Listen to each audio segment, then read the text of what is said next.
Ladies and gentlemen, my name is Shubrata Mitra. I'm the director of the Institute of South Asian Studies of NUS. It's a great pleasure for me to see so many of you here for this talk on Islam and the others.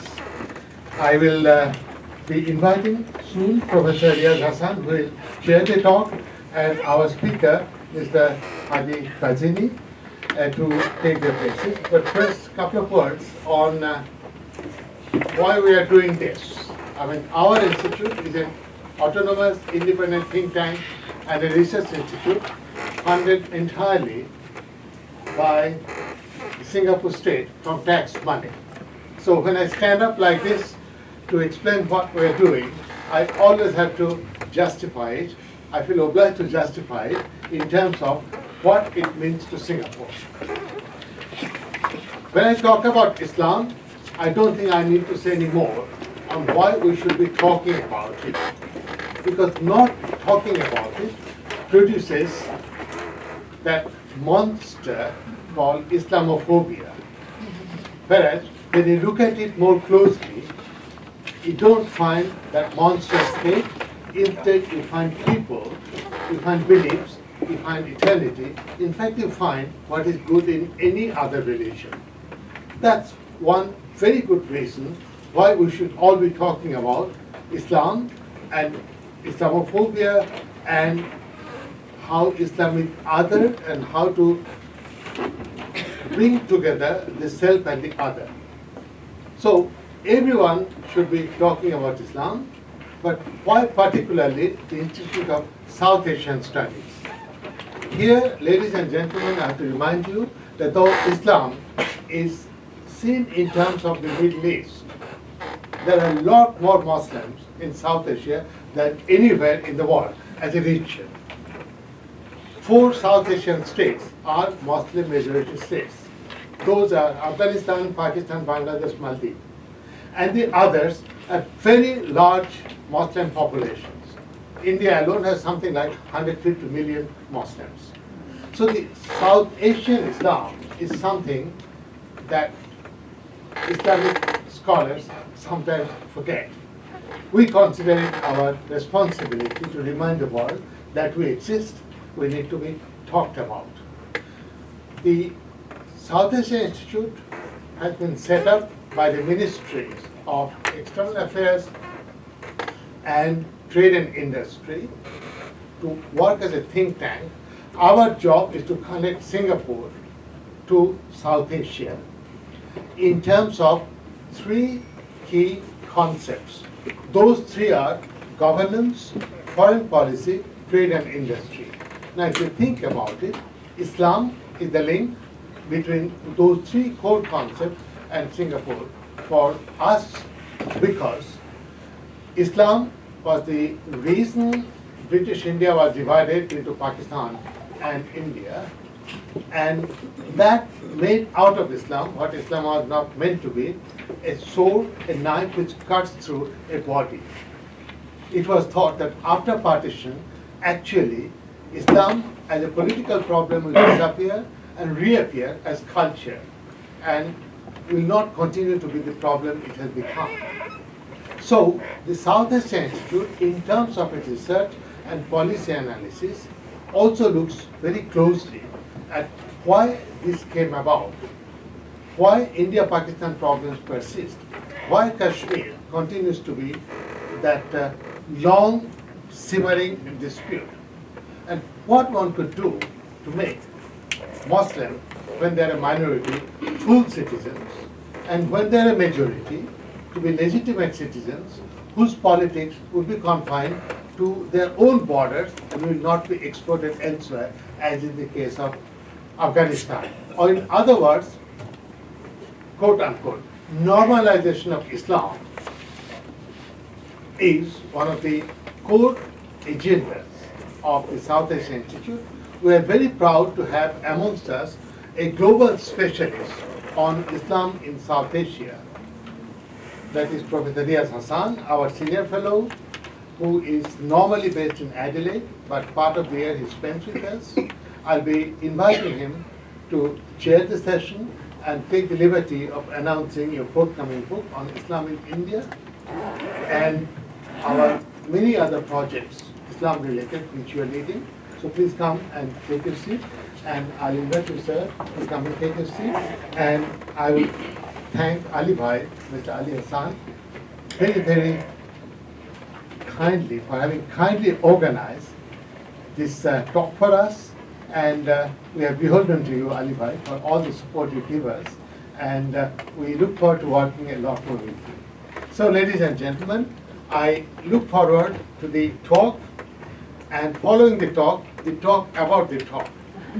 Because that is what you have to give us as a vote of confidence that we are spending your tax monies properly.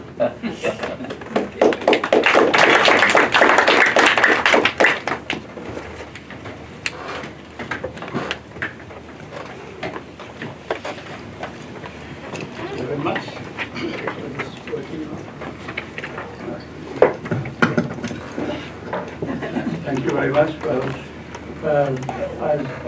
Thank you very much, Professor, for the introductory remarks. Riaz Hassan from the Institute of South Asian Studies, and when I'm not here, I'm the director of the International Center for Muslim and Non-Muslim Understanding at the University of South Australia in Adelaide. And before that, I used to go to the University of Singapore Sociology. It's a great pleasure to introduce today's speaker, and also the topic of today's talk is very timely. Some of the reasons were already mentioned by Professor Mitra, but let me just very briefly mention that in the next 25 years, there's going to be a phenomenal change in the demography of global religions. Islam will grow at the rate of 75% in the world in the next, throughout the century, whereas all other religions will grow at the rate of 34%. The result of that will be, by 2050, first time in human history, that is in the last 1500 years, there will be as many Muslims as Christians in the world, approaching about 2 billion each. And if you hang around long enough, in 2070, there will be more Muslims than Christians in the world. Now you can imagine the demographic shift that is going to occur as a result of that. And the consequence of that will be that the first time India will not only be the largest Hindu country, but also in South Asia, the largest Muslim country with a population of 300 million Muslims. The second would be Pakistan, third would be in Southeast Asia, Indonesia, and the fourth would be Bangladesh. And so you can see the relevance of this, of the demographic shift for Southeast Asia. Because South Asia will become the home to the largest Muslim, well, 40% of Muslim population, and if you include Southeast Asia, 60% of the total Muslim population. Now, there are about 49 Muslim majority countries, and there are, for example, in Australia, about Muslims come from 183 countries. And just imagine how diverse the Muslim community is. And out of 49 Muslim countries, Muslim majority countries, there are minorities. And the rest 149 countries, there are Muslim minorities. So the Muslims are almost in every country in the world, majority are in a minority situation. Now, today's topic, Islam and the other, directly relates to the relationship between Muslims and the non-Muslims. And I'm delighted to welcome to ISES the speaker, today's speaker, Mr. Hadi Qazwini, who is an American educator and Adjunct Professor at the Islamic at the Islamic Studies, Adjunct Professor of Islamic Studies, the Bayan, Claremont, and Claremont School of Theology in Claremont, which is a very well-known theological seminary in the United States. He has received theological training at Qom, which is the heart of the education, religious education in Iran, and now he's pursuing his doctoral study at the University of Southern California, one of the premier universities in the United States. I'm delighted to welcome you, sir, and I look forward to hearing your talk, and then we will continue the debate. Thanks very much. And may I also add my personal thanks to see so many of you here. I think this is probably our most sold out event, and I think that I'd like to thank you, and I hope it's your scholarship and also your good looks. Thank you very much. Ladies and gentlemen, good afternoon. Thank you very much. I'd like to begin first by thanking the Institute of South Asian Studies, Professor Mitra, also Professor Hassan, the National University of Singapore, and all of you, dear friends, ladies and gentlemen, for coming today. I know many of you are fasting today, you're observing the fast during the month of Ramadan. Especially, it's a little difficult, especially in Singapore weather, where it gets a little hot, so you get hungry and thirsty. So we have to be able to express a little bit more patience. So I thank you for your patience and for coming. As you know, the title of the topic today is Islam and the Other. And as Professor Hassan just mentioned, the Islamic religion is one that is growing exponentially. We know that Islam is a religion which sprang into existence approximately 1400 years ago in Mecca, a desert city in the Arabian Peninsula. And since then, it has virtually spread to every corner of the globe. Currently, estimates suggest that the Muslim population is at about 1.6 billion worldwide, and that number is expected to grow by 35% to reach 2.2 billion by 2020, according to some estimates. With a dramatic rise in what some have referred to as the globalization of Islam, the inevitable question of the relationship and the interaction between Muslims and non-Muslims has now become more pressing than ever before, especially for those Muslims who reside in the West and in non-Muslim majority states. Thus, Muslims as well as others are asking, how does Islam view the other? Does Islam recognize the validity of other religious traditions? What is the Islamic perspective on the status of non-Muslims? Does Islam force itself upon others? These questions, how are Muslims to interact with those around them who do not seem to share their religious tradition? These and similar questions and their answers seem to present profound theological and practical implications. To quote Muhammad Hassan Khalid, who's the author of a book entitled Islam and the Fate of Others, he says, how one views the other affects how one interacts with the other.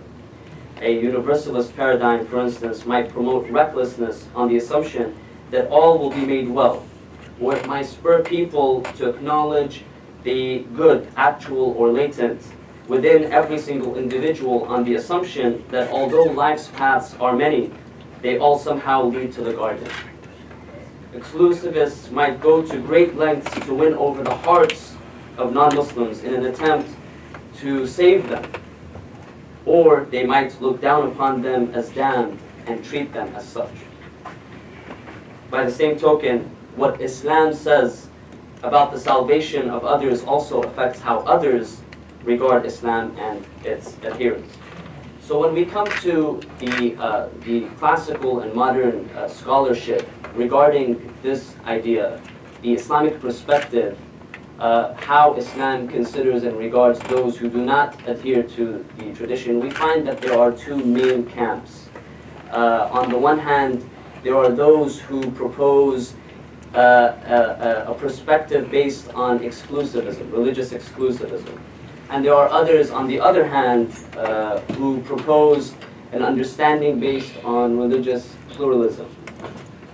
And when we come to these terms, I think it might be a good idea before we continue to sort of define what we mean by religious exclusivism and religious pluralism, just to make everything very clear. Religious exclusivism refers to the idea that one religion, and in this case Islam, considers itself as the owner of the only path of truth and salvation, and that no other religious tradition and its corresponding adherents possess the truth, and thus will not attain salvation.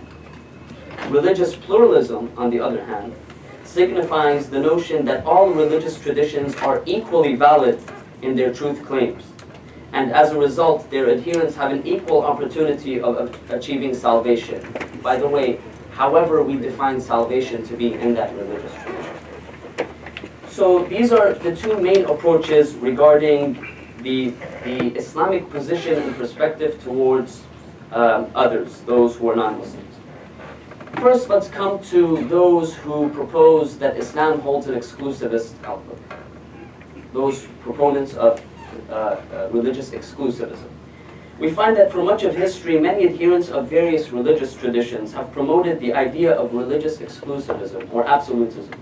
In other words, religious exclusivists have argued for the a priori assumption that their own religion is the only one that provides saving truths and value to its adherents, that it alone is divinely inspired, that it has been divinely established as the only legitimate religion intended to replace all others. Many religious traditions have held such exclusivist views. Similarly, many Muslims have adopted exclusivist arguments in regards to the Islamic tradition. We find that some authors, such as Ross Reed and Edmund Perry, they contend that, quote, exclusivism is more prominent in present-day Islam than in the modern forms of other religions. And, quote, it appears, moreover, that exclusivism is an inherent part of Islam's symbolic expression of the ultimate meaning. When we come to classical scholars and modern scholars, those who propose an outlook based on religious exclusivism, we find that their basis, they use many Quranic scriptural passages as the basis for their arguments. In this discussion, I'd like to focus only on three. One of the passages that is used is that which is found in the Quran, chapter number 9, verse 33. In this verse, the Quran relates that it speaks of what is known as the religion of truth. In Arabic, Deenul Haqq, the religion of truth. And the verse says, it is He, God, who has sent His messenger with guidance and the religion, Deen, of truth, to show that it is above all other religions. Now, not only does this verse suggest that Islam is the religion of truth, but additionally, exclusivists contend, it states that Islam is to prevail over other religious traditions. This argument is presented by the vast majority of classical scholars and exegetes from the Sunni and the Shi'i perspectives. We find scholars such as Al-Tabari, Al-Qurtubi, Ibn Kathir, these well-known exegetes, As-Suyuti, Shi'i scholars such as Al-Ayashi, Al-Tusi, and in the modern period, even Al-Tabatabai. They hold this view that Islam is the religion of truth and that religion which is to come and to replace all other religions. So this is one verse. Another verse that is used in the argument, or another set of verses, is in chapter 3, verses 19 to 20. We find in these verses, the Quran states, indeed the religion with God is Islam. Inna ad-deena 'inda Allah al-Islam, in the Arabic. And then the verse goes on to say, those who were given the scriptures disagreed out of rivalry, only after they had been given knowledge. If anyone denies God's revelations, God is swift to take account. If they argue with you, O Messenger, say, I have devoted myself to God alone, and so have my followers.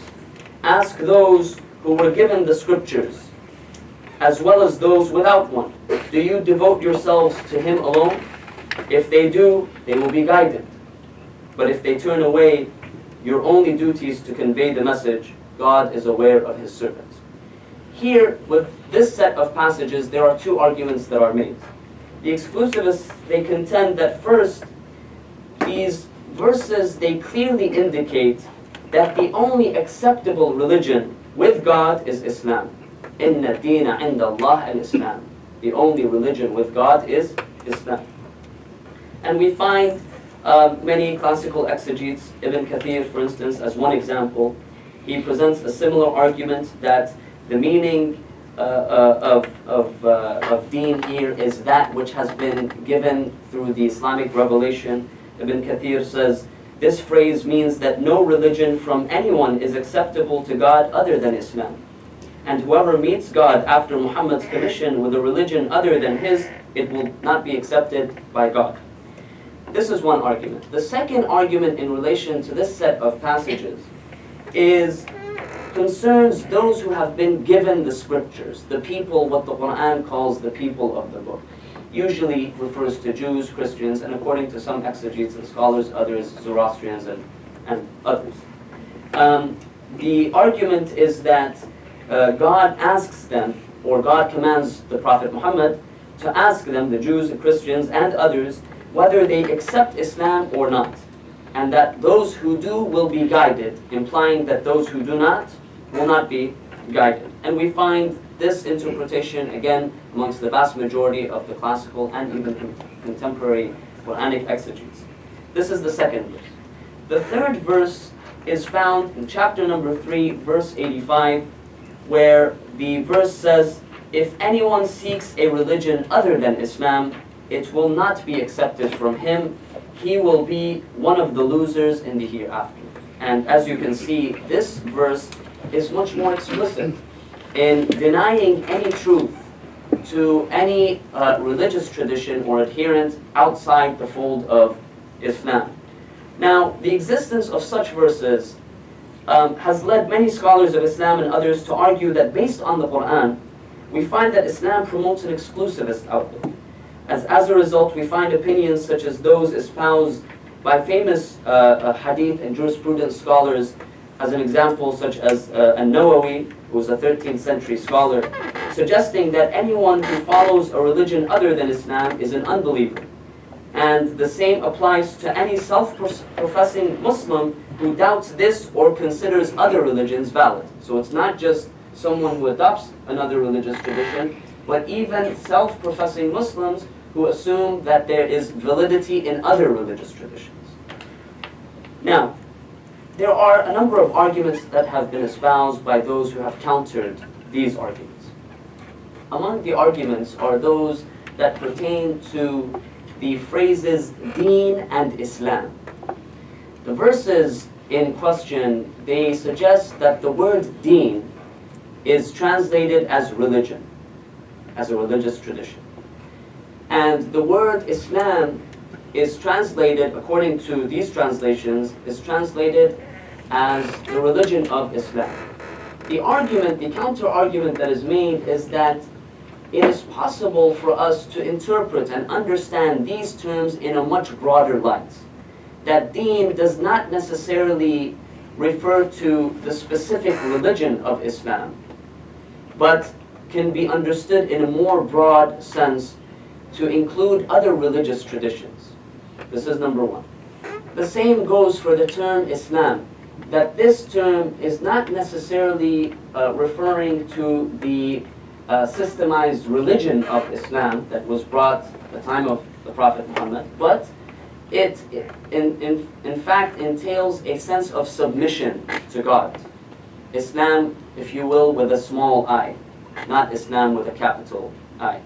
And so these are some of the arguments that are made. In regards to the term ad-din, the Quran, we find, uses this term in a more broad and general manner, as is evident in the verse from chapter 42, verse 13.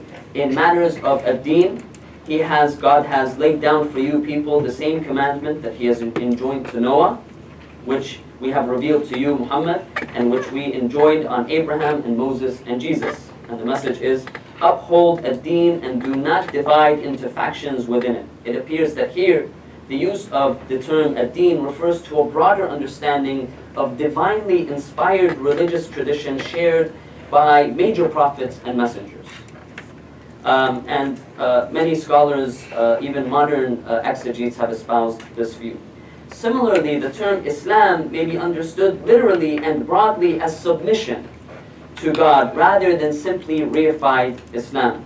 And we find in other places in the Quran an example of this. We find the example of the Quran's use of the term Islam to refer not to the religion of Islam with a capital I, but to the personal surrender to God. For example, the desert Arabs, the Quran said, desert Arabs think they have done you, O Messenger, a favor by aslamu, the term is used, which is translated as submitting.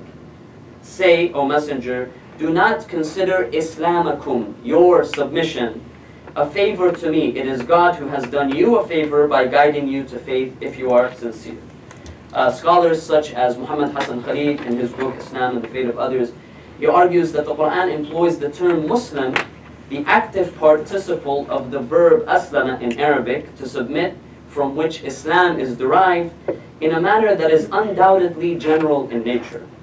Others such as Mahmoud Aiden similarly states, when Joseph demanded in the Quran to die as a Muslim in his prayer, and Abraham described himself as a Muslim, they did not mean that they were members of the institutionalized religion of the Prophet Muhammad. Rather, they meant to submit to God and to obey God's orders.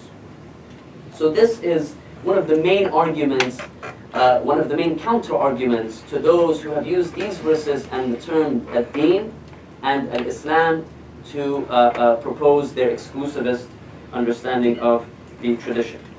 The other side of the spectrum, if you will, are those arguments which are based on religious pluralism.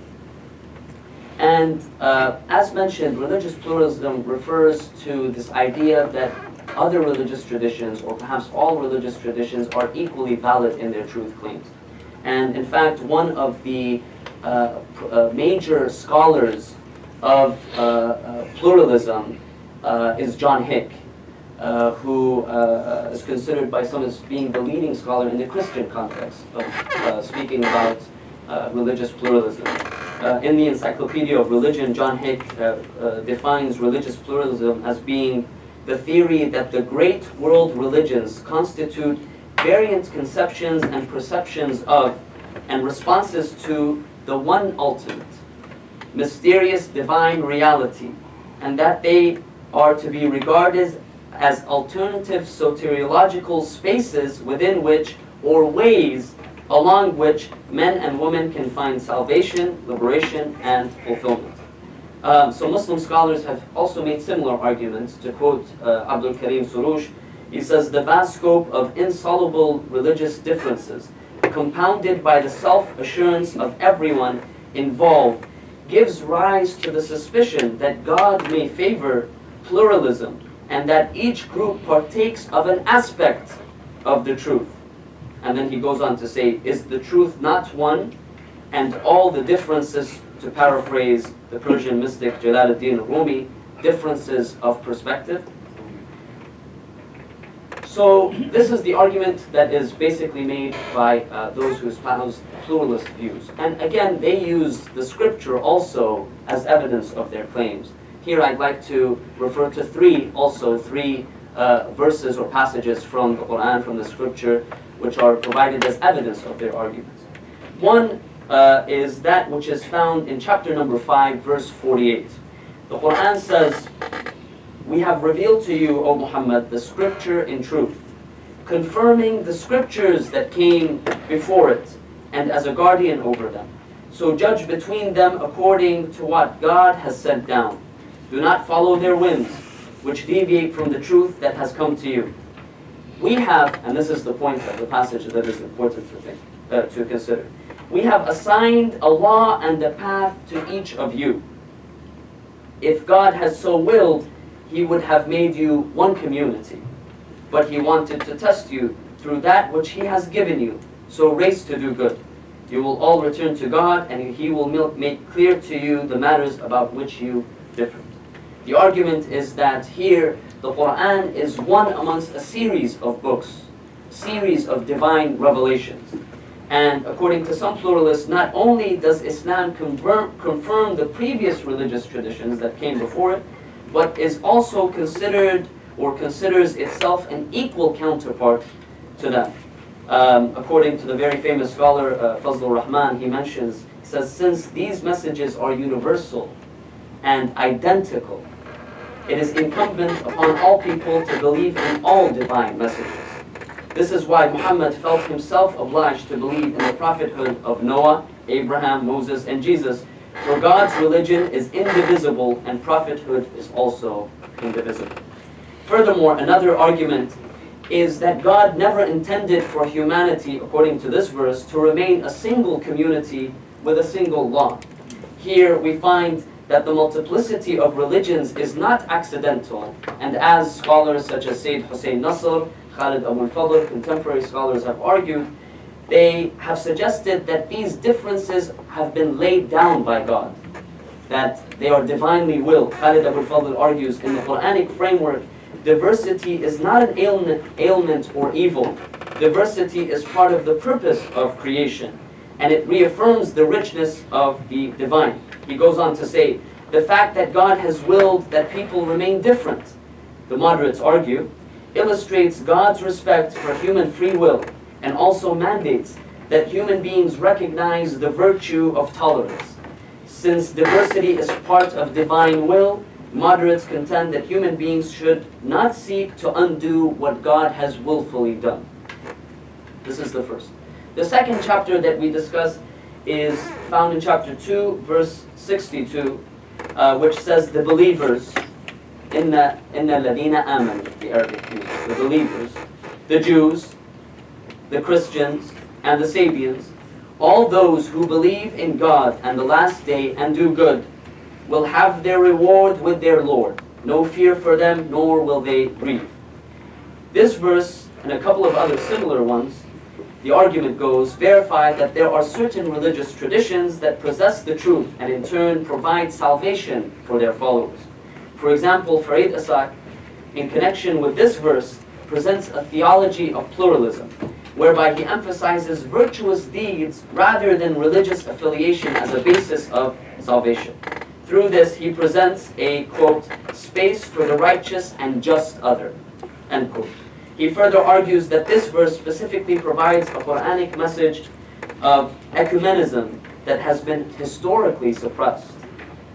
Mustafa Rizgar, in an article entitled Islam and Deep Religious Pluralism, argues similarly.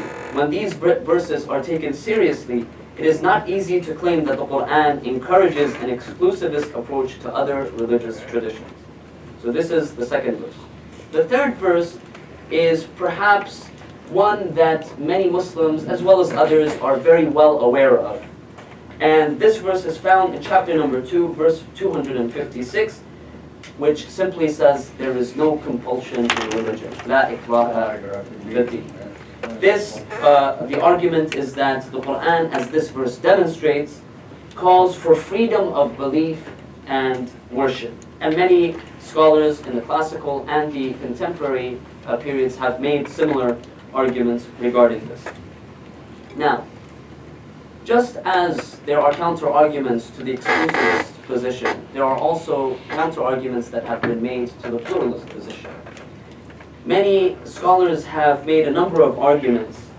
One of the arguments pertains to the issue of the multiplicity of paths and the divinely willed differences that were mentioned in chapter 5, verse 48, and the various groups among the non-Muslims who will not grieve, according to chapter 2, verse 62. Many scholars have argued that the references in these verses to the divisions within humanity are not a vindication of this diversity. In fact, this is especially in the context in which Muhammad's message is seen as a corrective message.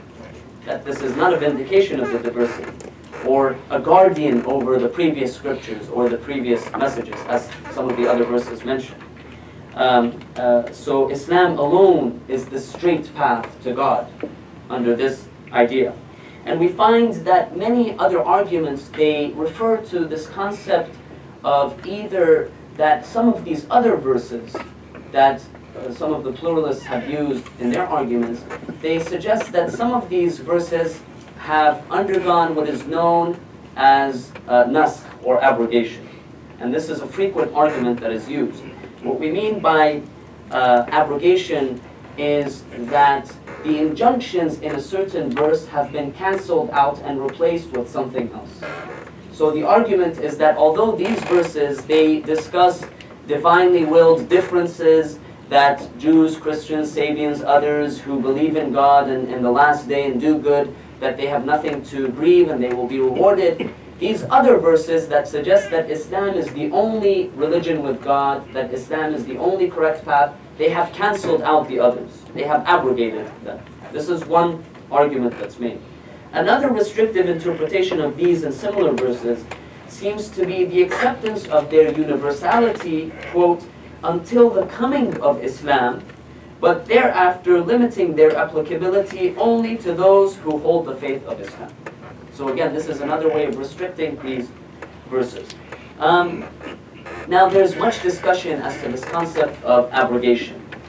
How have scholars sort of come up with these arguments that some verses have abrogated another? Some have argued that there are approximately 138 verses in the Quran that have been abrogated, they have been replaced, they have been cancelled out. There are many studies as to the number of verses.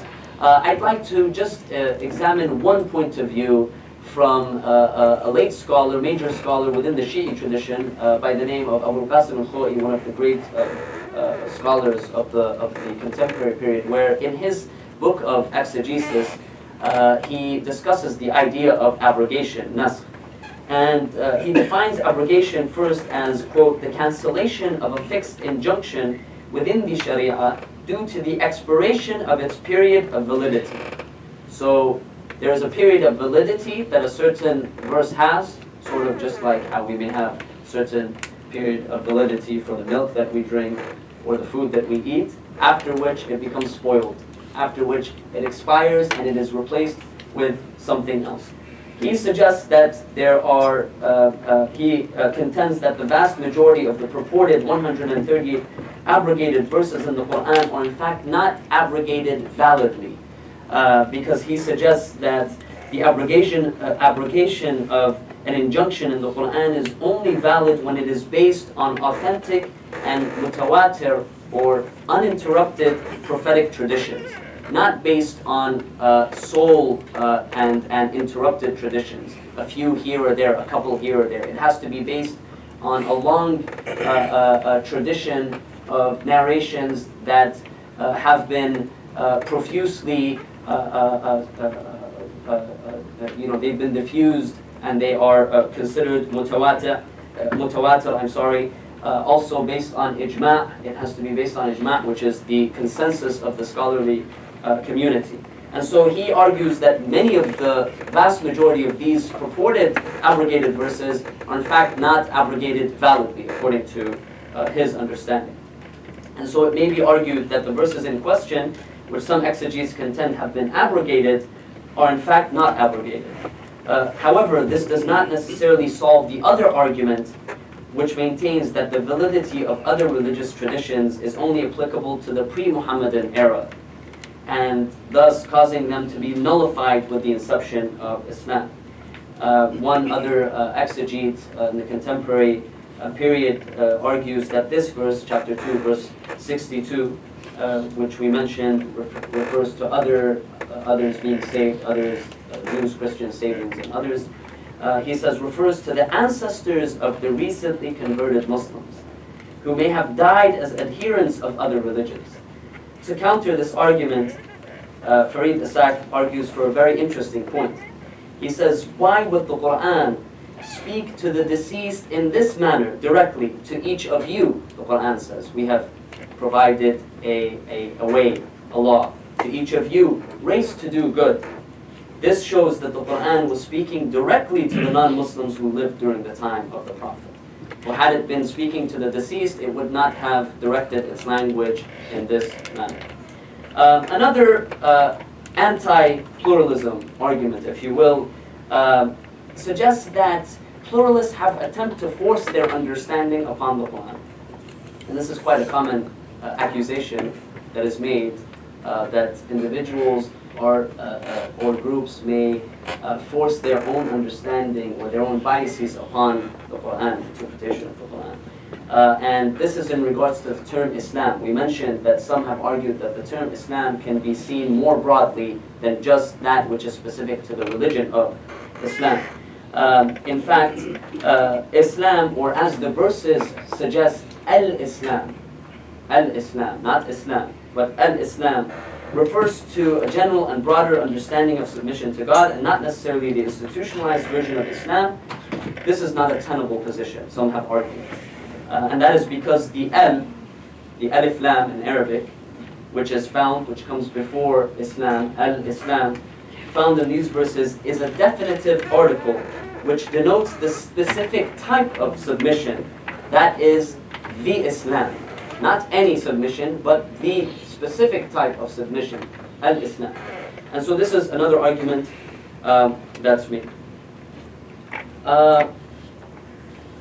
So when we come to the various arguments, the pluralistic arguments, the exclusivistic arguments, we find that all of the scholars, they have their various positions, and sometimes some of the pluralistic arguments, although they attempt to find common ground, they also have other problems, one of which is that these theories, whether it is an identist form of pluralism or a deep form or a perennial form of pluralism, there are various forms of pluralism that have been espoused by scholars. I don't want to get into that now. These theories, they do not reconcile the number of major conflicting truth claims made by various religions.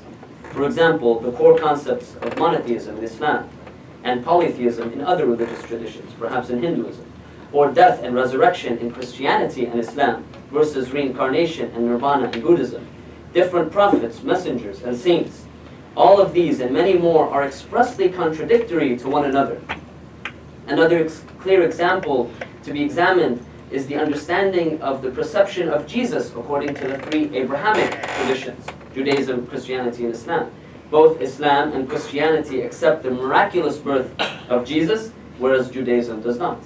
On the other hand, Christianity considers Jesus the Messiah and Son of God, whereas Islam considers him to be the prophet and messenger, and Judaism gives him no special status. If we were to add other major truth claims made by various religions, the issue of religious pluralism becomes even harder to reconcile. And so we find these various positions that are given. As it appears evident, although the Quran seems to provide evidence for both the exclusivism and pluralism positions, one may argue that a definitive conclusion is difficult to arrive at based on these verses and arguments in question. To reject some of the absolute truth claims made by the Quran, for instance, as some argue pluralism does, is theologically problematic. On the other hand, to reject the validity of some truth claims made by other religious traditions, as some argue exclusivism does, is also theologically problematic. Perhaps a various outlook is necessary, one that we may call and refer to as religious inclusivism. This means that although Islam makes, in the case of Islam, although that it makes and argues for certain truth claims, it also recognizes that other religious traditions also possess some sense of truth in them, perhaps not completely, but some sense of truth in them. The result of this would be that Islam inherently does not completely rule out the possibility of salvation for adherents of other religions. And furthermore, it also means that the theological differences between Islam and other religious traditions do not preclude the cooperation and peaceful coexistence of adherents of these various religious traditions and those of no religious traditions. And here I'd like to look at some of the arguments that are made. We find that there are some absolute truths that are made within Islam. In a nutshell, these are the oneness of God, what we refer to as monotheism, divinely appointed prophets and messengers, divinely revealed scriptures, including the Quran, and the finality of Islam and Prophet Muhammad, and life in the and belief in life in the hereafter. Belief in these principles serves as the theological basis for Islam, and so None of these concepts may be removed from the equation without destroying the entire religious tradition. They form the basis of the theological tradition. To argue for religious pluralism and, for example, suggest that Muslims are to consider the finality of Islam as mythological is to undermine a core Islamic principle. On the other hand, to completely negate the existence or validity of truth claims made by other religious traditions, especially those shared by Muslims, is also to undermine Islamic theology. Thus, there are certain principles which are exclusive to the Islamic tradition, while other principles are shared with other religious traditions. Here we find that there are many similarities, there are many differences, and many of them are irreconcilable.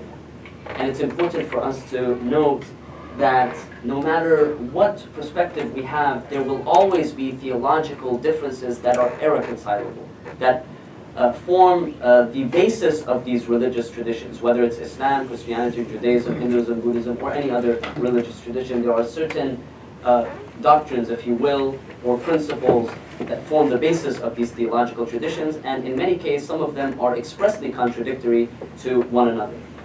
So what we have to sort of arrive at is the understanding that there will always maintain these differences. There will always be these differences between, theological differences between the religious traditions.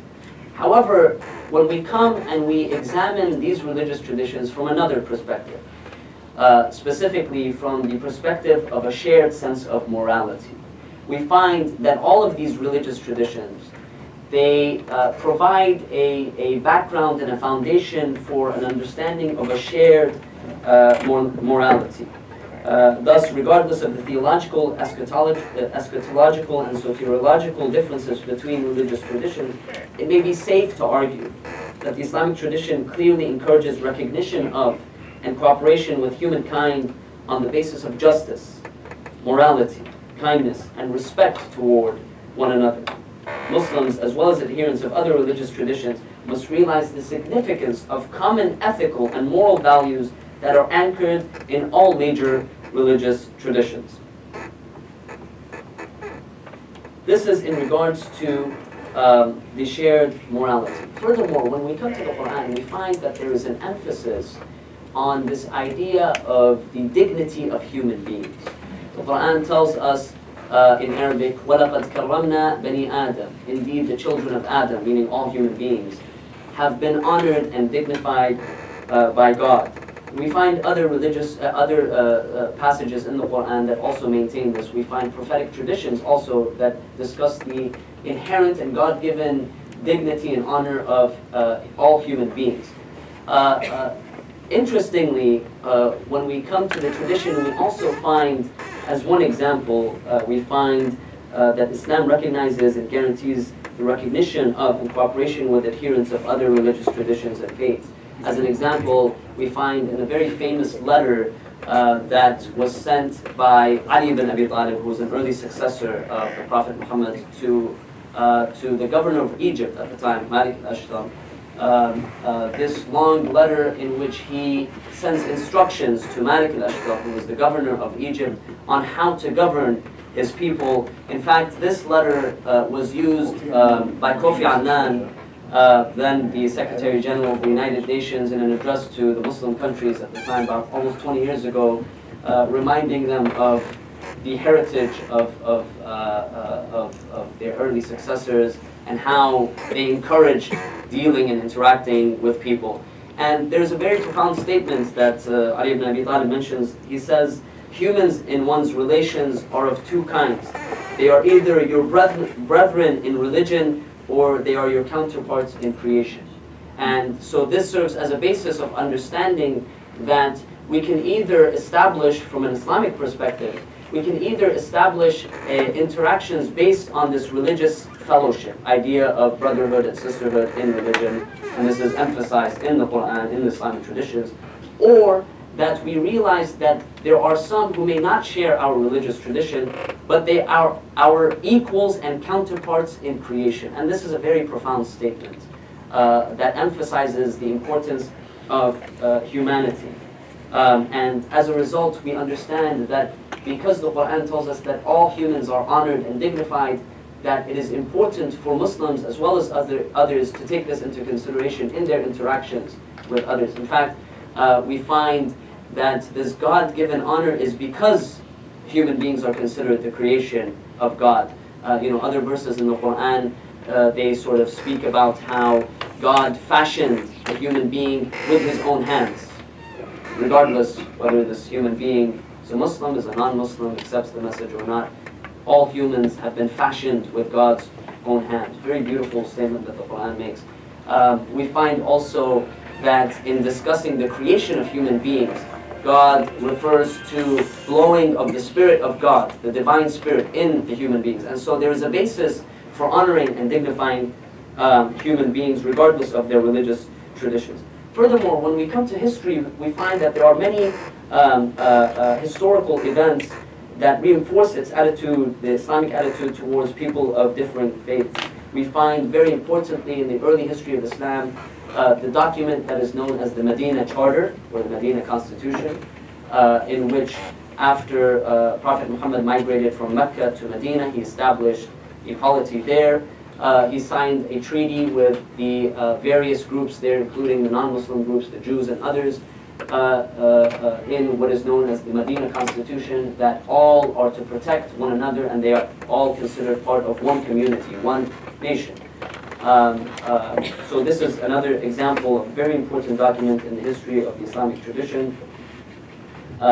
We find that, as an example, the Prophet sent early on in the history of the Islamic community, the Prophet sends a group of Muslims who were persecuted to Christian Abyssinia at the time to live under the patronage of the Christian king at the time. We also find that many non-Muslims would come and they would visit the Arabian Peninsula and the city of Medina. We have a specific example of a delegation of Christians who came from Najran in the southern area of Arabia. They came to visit and to debate with the Prophet Muhammad. And at the time of their worship, they asked for a place for them to be reserved for them to worship, and the Prophet, in fact, asked them to worship inside the mosque, to join in worship inside the mosque. And of course, we have many other historical precedences. And so we have to realize that the Quran realizes that there are people of differing faiths and religions. God also states that there is no compulsion in religion, and this is a profound verse, and that Prophet Muhammad's job is only to show guidance to others, with no authority over people's decisions. Furthermore, the Quran commands, say, Prophet, say, O disbelievers, I do not worship what you worship, and you do not worship what I worship.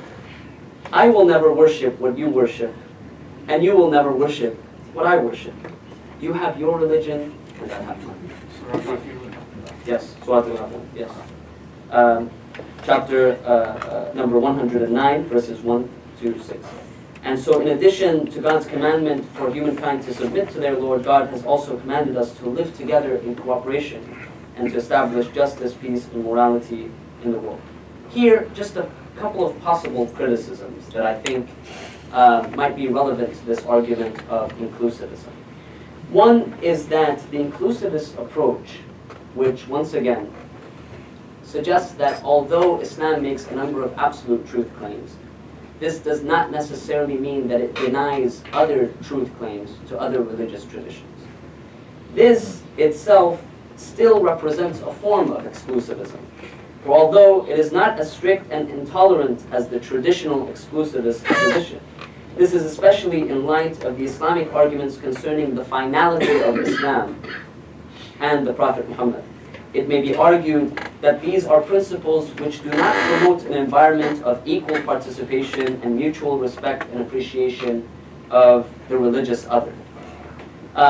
However, to counter this argument, I'd like to suggest that I don't think that there is such thing as an absolute form of religious pluralism. Every pluralist theory entails a form of exclusivism, more or less.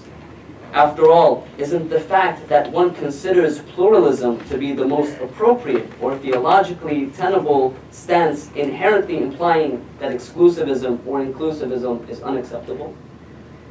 Furthermore, attempting to reconcile all of the seemingly contradictory creeds between religious traditions is very problematic and could very possibly lead to what some have described as transcendental agnosticism.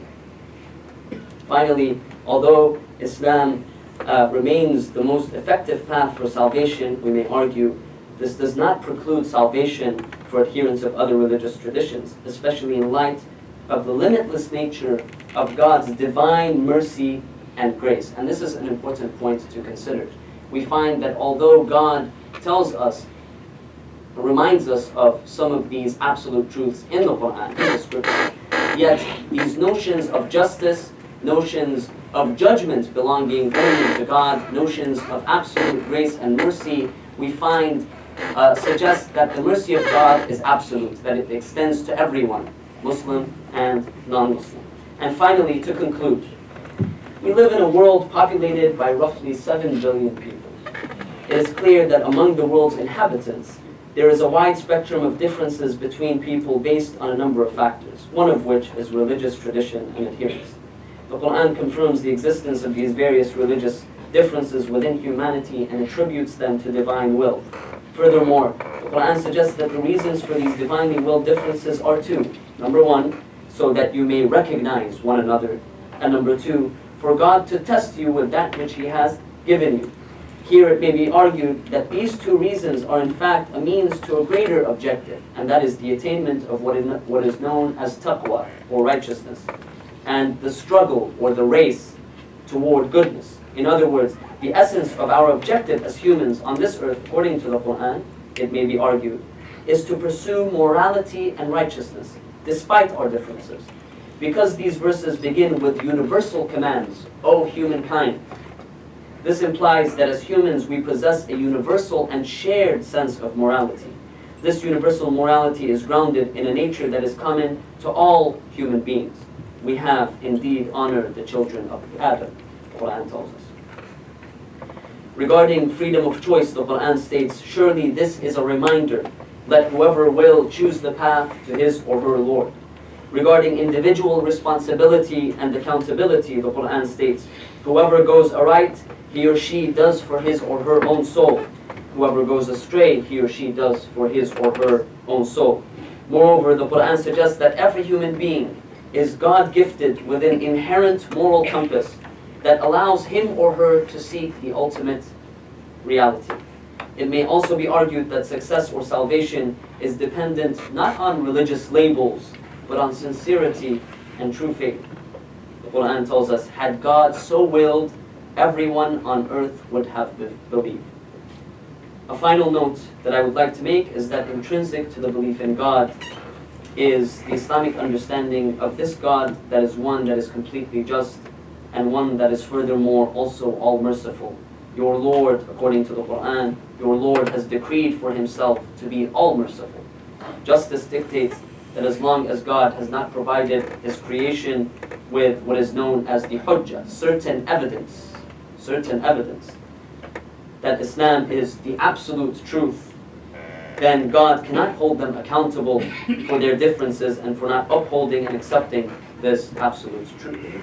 In regards to this, the Quran repeatedly confirms that God will not oppress anyone, and that each individual would be judged according to his or her own capacity. Finally, and very importantly, it is the idea that God is the ultimate judge. None other than God has the independent authority to judge anyone and decide whether someone is punished or rewarded in the hereafter. In fact, I strongly believe that an argument can be made as a Muslim that I cannot guarantee my own salvation, let alone the salvation of others. I cannot guarantee my own salvation in the hereafter, let alone that of others. It is only through the all-encompassing mercy of God that mankind seeks salvation. Muslim theologians and exegetes have provided a number of responses to the question raised in the introduction of this discussion. It may be worth noting that none of these arguments present indisputable answers to these questions. As you've seen, they have all been argued and counter-argued. However, it is important for us to remember that these points, they offer points of departure for further contemplation and, more importantly, constructive dialogue. and constructive dialogue is definitely an encouraged Quranic concept. And with that, we'll hopefully open the floor for some constructive dialogue. Thank you.